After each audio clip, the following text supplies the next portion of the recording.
은혜 받을 하나님의 말씀은 신명기 24장 1절에서 22절까지의 말씀입니다.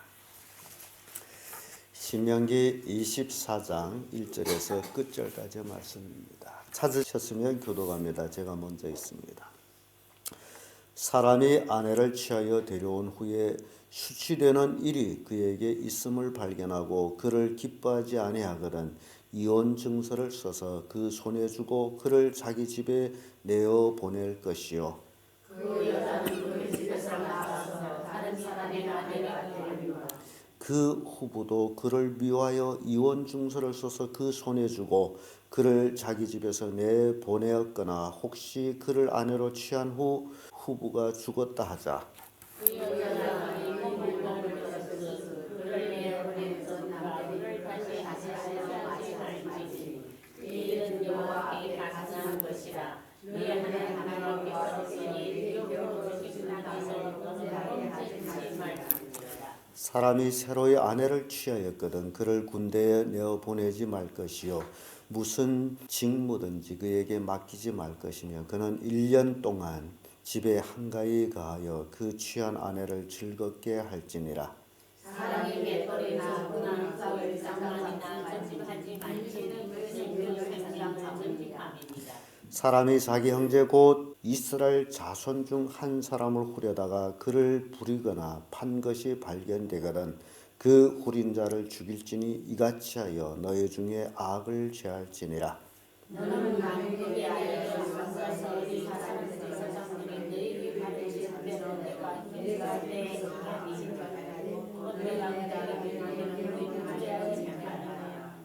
너희가 애굽에서 나오는 길에서 내 하나님 여호와께서 미리암에게 행하신 일을 기억할지니라.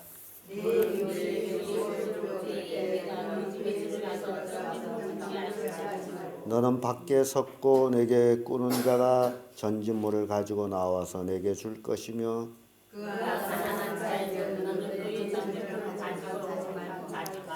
해질 때에 그 전진물을 반드시 그에게 돌릴 것이라. 그리하면 그가 그 옷을 입고 자면 너를 위하여 축복하리니 그 일이 네 하나님 여호와 앞에서 내 의로움이 되리라. 공공하고 비난한 공부는 너희 문제든지 내 땅 성문안에 구하는 해든지 그를 하게 하지 말며 그 품값을 당일에 주고 해진 후까지 끌지 말라. 이는 그가 빈궁함으로 마음의 품삯을 사모함이라. 두렵건대 그가 너를 여호와께 호소하면 죄가 내게로 돌아갈까 하노라. 아비는 그 자식을 인하여 마음을 받지 않을 것이요 자식들은 그 아비를 인하여 마음을 받지 않을 것이라. 각 사람은 자기 죄로 마음을 닦을 것이니라. 너는 객이나 고아의 송사를 억울하게 말며 과부의 옷을 전집하지 말라. 너는 애굽에서 경계했던 일과 내 하나님 여호와께서 너를 위해서 성령한 것을 기억하라. 이러므로 내가 네게 이 일을 행하라 명하노라. 내가 밭에서 곡식을 벨 때에 그 한 몫을 밭을 잊어버렸거든 다시 가서 취하지 말고 객과 고아와 과부를 위하여 버려두라. 그리하면 내 하나님 여호와께서 내 손으로 하는 범사에 복을 내리시리라. 네가 내 감람나무를 떼는 후에 그 가지를 다시 살피지 말고 그 남은 것은 객과 고아와 과부를 위하여 버려두며 내가 내 포도원의 포도를 딴 후에 그 남은 것을 다시 따지 말고 객과 고아와 과부를 위하여 버려두라. 너는 애굽 땅에서 경계했던 것을 기억하라. 이러므로 내가 네게 이 일을 행하라 명하노라. 아멘. 이 말씀으로 약자 보호법 이런 제목으로 말씀을 나누겠습니다. 약자는 어느 시대를 막론하고 다 보호의 대상이 됩니다. 그래서 이 법이 구성되는 것은 약자가 있기 때문에 법이 만들어집니다. 그런데 살다 보면 이 법이라는 것은 약자를 위해서 만들어진 법이 아니라 집권자를 위해서 만들어진 법이 굉장히 많습니다. 이런 법들은 실은 잘못된 법입니다. 하나님은 우리 인간을 만드셨기 때문에 그 누구보다도 인간의 심리, 상태를 잘 알고 계십니다. 그래서 하나님은 최초 이스라엘 백성이 나라가 형성되기 전에 이미 이러한 법들, 약자를 위한 법들을 이렇게 세워주고 있다는 사실이에요. 그러면 오늘 약자 보호법을 보면서 그 첫째가 이제 가족의 문제입니다. 이 가족은 사회의 세포의 시작이기 때문에 이 가족의 문제인데 바로 부부 이혼에 관한 문제예요. 1절에서 4절까지의 말씀이죠. 이제 아내를 취했어요. 그래서 결혼해서 살다가 봤더니 아내에게 어떤 문제가 있어요. 그래서 여기 1절의 말씀 보면 사람이 아내를 취하여 데려온 후에 수치되는 일이 그에게 있음을 발견하고 그를 기뻐하지 아니하거든 이혼 증서를 써서 그 손에 주고 그를 자기 집에서 내보낼 것이요 라는 말씀이 있습니다. 여기에 아내에게 수치스러운 일, 어떤 일인지는 정확히 알 수는 없습니다만은 이혼 사유가 될 수 있는 그런 일을 얘기하고 있어요. 그런데 이 수치스러운 일이라는 것은 뭐 다른 남자와 통간했다 어쨌다 이런 그런 것은 아닌 것 같아요. 왜냐하면 만약시 그랬다면 돌로 맞아 죽기 때문에 그런 건 아니고 이혼 증서를 써서 내보낼 정도면 그런 음란한 행위는 아니고 어떤 수치스러운 일, 정확히 이 해석에 대한 해석이 없습니다. 남편으로 인해서는 그 일이 자신을 수치스럽게 한다라고 생각함으로 인해서 아내를 내버리는데 그래서 이혼 증서를 써서 내보내면 그 여자는 이혼 증서를 가지고 나갔기 때문에 자유예요. 만약에 그 여자가 처녀 때에 창기로 있었다면 보내서 또 아버지 집에서 보내가지고 돌로 때려 죽이잖아요. 그러니까 그런 문제는 아니라 다른 문제로서의 어떤 수치스러운 일. 남편이 생각할 때 수치스러운 일이라고 생각하는 것 같아요. 그러면 내보내라. 이혼 증서를 가지고 여자가 나갔으면 또 다른 남자와 결혼할 수가 있지 않아요. 그래서 결혼했는데 그 후부는 다른 남편, 후에 만난 남편이 또 그를 미워해서 내보낸다. 그러면 뭘 줘요? 또 이혼 증서를 써서 내보내거나 아니면 그가 죽었다 하자. 그렇다 할지라도 전부는 그를 다시 아내로 취하지 못한다. 이게 그 여자를 위한 보호법이에요. 네가 나를 버렸다가 다시 아내를 맞이 못한다. 전부가 다른 여자를 취했는데 또 마음에 안 들어. 그럼 그를 또 이혼 증서를 써서 내보내고 처음에 취했던 여자를 다시 데려오고 이런 사회는 악한 사회다. 그래서 남자들이 그런 일을 못하게 하기 위해서 이렇게 제도적으로 약자인 여자를 보호하는 법이 이렇게 생기게 된 거예요. 그리고 두 번째는 신혼에 관한 문제예요. 새롭게 결혼해서 신혼했어요. 결혼했어요. 그러면 1년 동안 그 남자에 대해서는 군대도 내보내지 아니하고 그리고 아무 직무도 주지 아니하고 그 남자는 1년 동안 아내와 한가히 뭘 해요? 아내를 즐겁게 하는 거예요. 아마 신혼여행이 여기에서 이렇게 제도적으로 생기지 않았나 생각하고 있어요. 서방국 가서는 결혼했다 신혼여행 가죠. 신혼여행 하려면 실제적으로 이 이스라엘 백성들처럼 하려면 얼마를 해야 됩니까? 1년 동안 해요. 1년. 뭐 한 주간 갔다 오는 게 아니고 얼마나 행복하겠어요. 한가히. 그런 모습 보면서 내가 이 말씀 읽으면서 야 이게 남자들이 결혼하려면 이게 돈을 왕창 벌어야 되겠구나.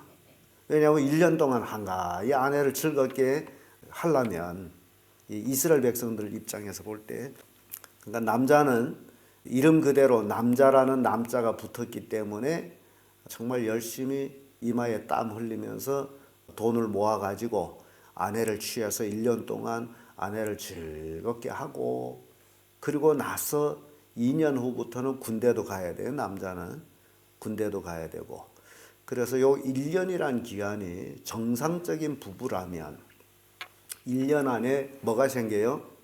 애가 생겨요. 이게 정상 부부입니다. 요즘은 결혼해서 애가 자꾸 늦게 생기고 애가 안 생기고 그런 여러 가지 문제들은 환경적인 문제가 굉장히 많습니다.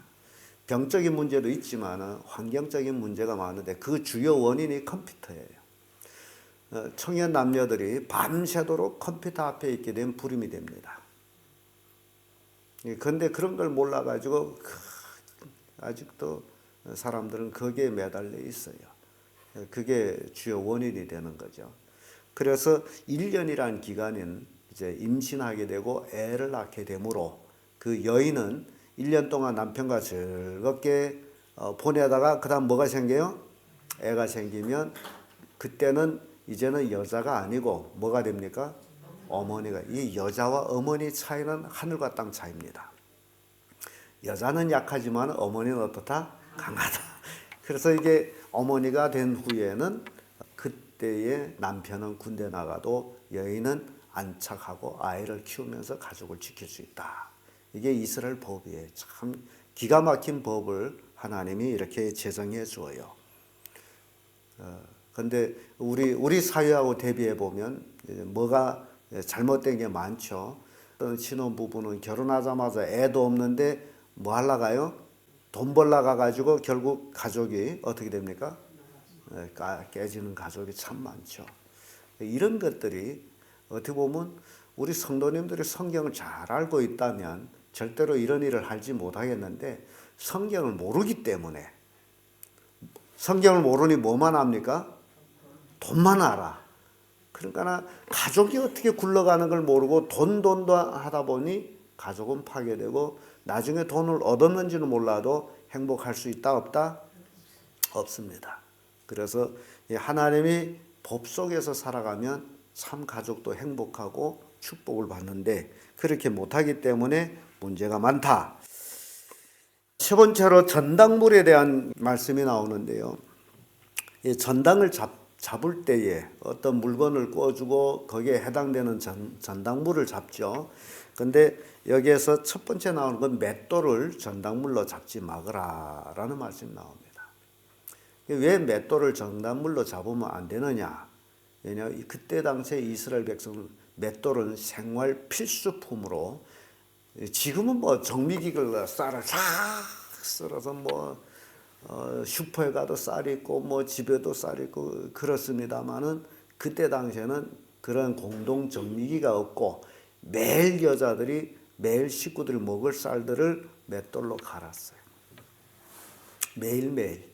그러니까 여자들이 굉장히 고달프게 일을 했죠. 가정 기물을 이제 생활한다는 그 자체가. 그런데 그 맷돌을 정당 잡히면 어떻게 됩니까? 먹는 문제가 이제 생기게 되는 거죠. 그래서 맷돌은 정당을 잡지 못하도록 하나님께서 딱. 그러니까 하나님은 인간 삶의 중심을 얘기하고 있는 거예요. 맷돌을 정당 잡을 수 없다. 그리고 꿔준 자가 정당물을 잡을 때에 그 꾸인 자의 집에 가서 집 안에 들어가 지 마음대로 정당물을 잡을 수 없다. 집에 들어가지는 못하고 밖에 딱 서서 집주인이 뭘 갖다 주든지 그것으로 정당물을 잡는 거예요. 그러니까 강도질을 못하는 거죠. 네가 돈 꿔줬다 해가지고 마구잡이 하는 것, 그거는 불허라는 겁니다. 그러니까 우리 사회를 보게 되면 비들 쥐어놓고 비들 못 받는다고 막 와서 뺏어가는 게 있죠. 그래서 집에 들어가서 자기 마음대로 정당물을 잡을 수가 없고 주인이 주는 것으로 정당을 잡는다. 그렇게 했을지라도 정당물은 해질기 전에 어찌라 돌려주라. 그때 당시에 거의 많이 이제 겉옷을 전당물을 많이 잡혔습니다. 근데 이 겉옷은 거의 이제 이불과 같은 것으로 이제 사용되기도 했는데 그 밤에는 추워요. 그러니까 이스라엘 진영에 낮에는 무슨 구름? 구름 기둥, 밤에는 불 기둥. 밤에는 그 불 기둥으로 인해서 굉장히 이제 이스라엘 백성들이 사는데 도움이 굉장히 많아요. 온도가 이제 급변하기 때문에 낮밤과. 그래서 겉옷은 이불처럼 쓰고 있는데 겉옷이 정당 잡혔어요. 돌려주지를 않아요. 그러면 밤을 자는데 어때요? 추우면 잠을 못 자고 하나님께 호소할 거 아니에요. 그러면 그것이 죄가 된다. 그러니까 여러분 약자는 호소할 때가 있어서 행복하다라는 사실. 약자는 누구에게 호소합니까? 하나님께 호소하는 거예요. 근데 하나님께 호소하게 되면 그 호소받은 사람은 뭐가 되느냐? 죄가 된다는 거죠. 그러니까 인간 삶에서 절대로 다른 사람이 나를 하나님께 호소하지 않도록 살라 그 얘기예요.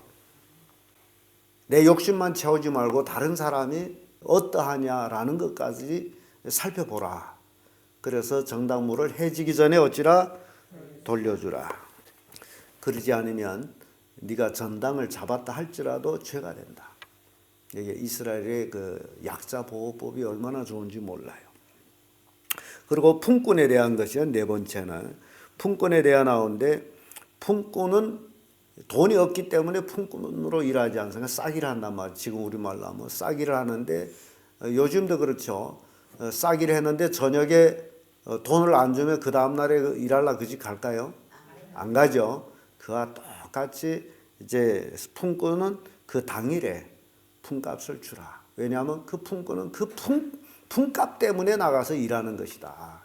그래서 학대하지 말고 당일에 품값을 주라. 그리고 자식과 아버지의 관계 문제, 송사에 관한 문제입니다.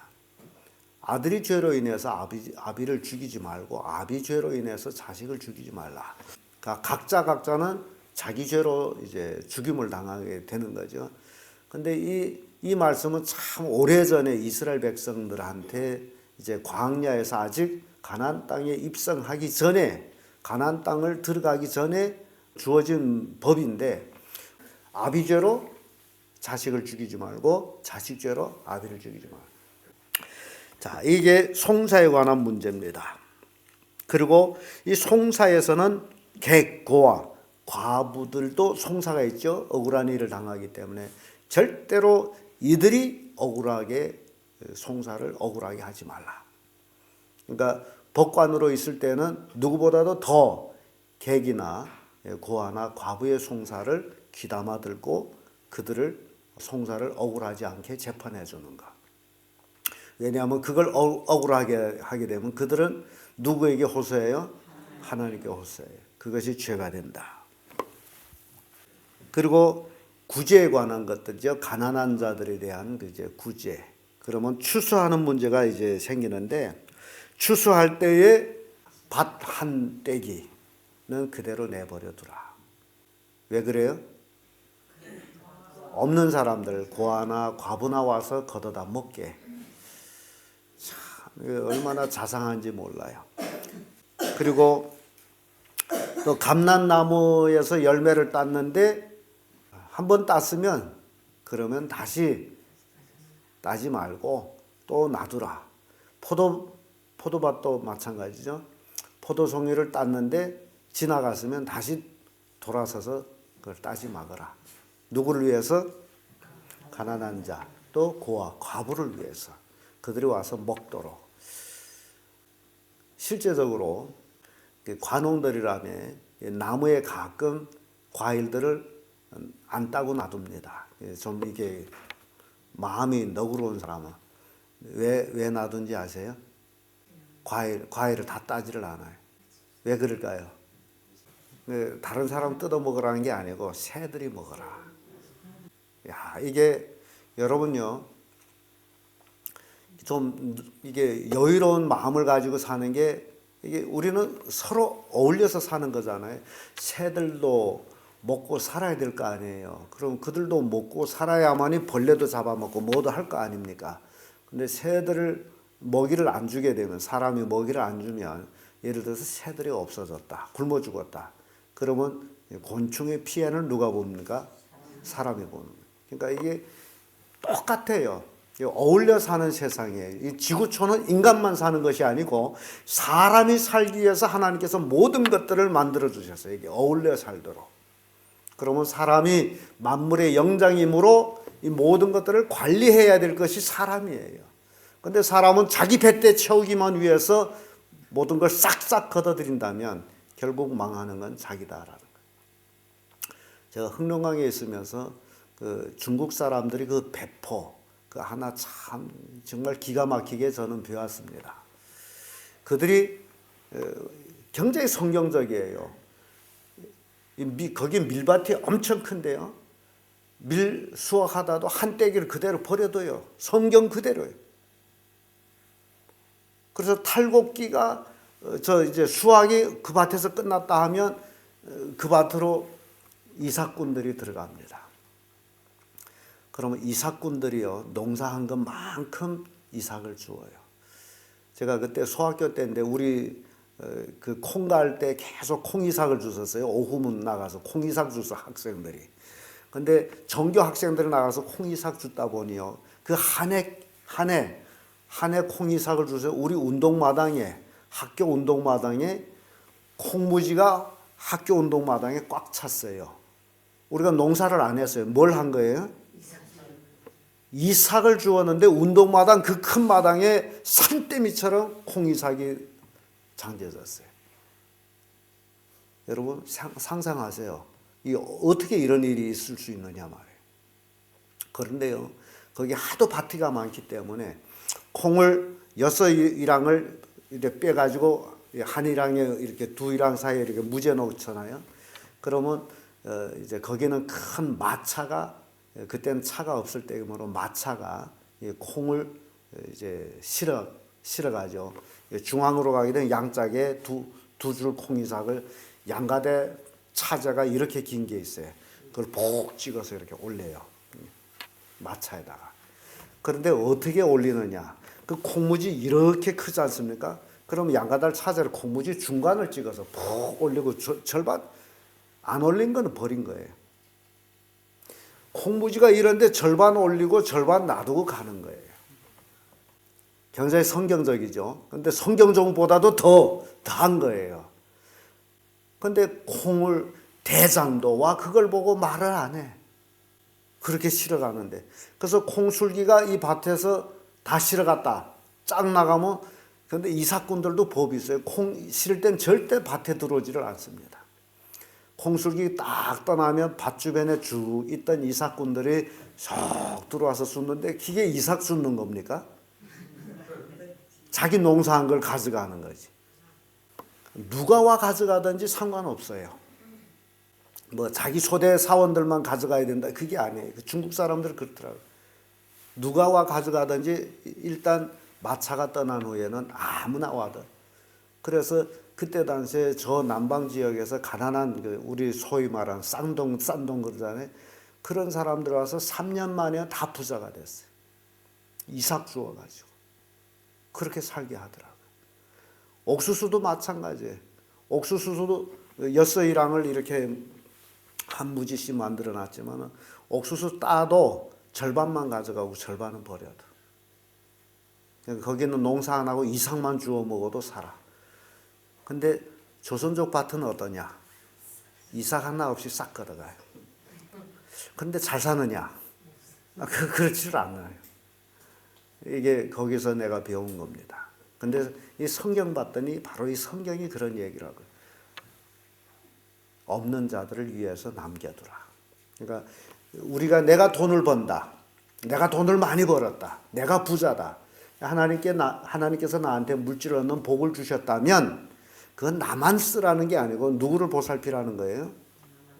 없는 자들, 고아와 과부들을 보살피라. 그러면 복을 받는다는 거죠.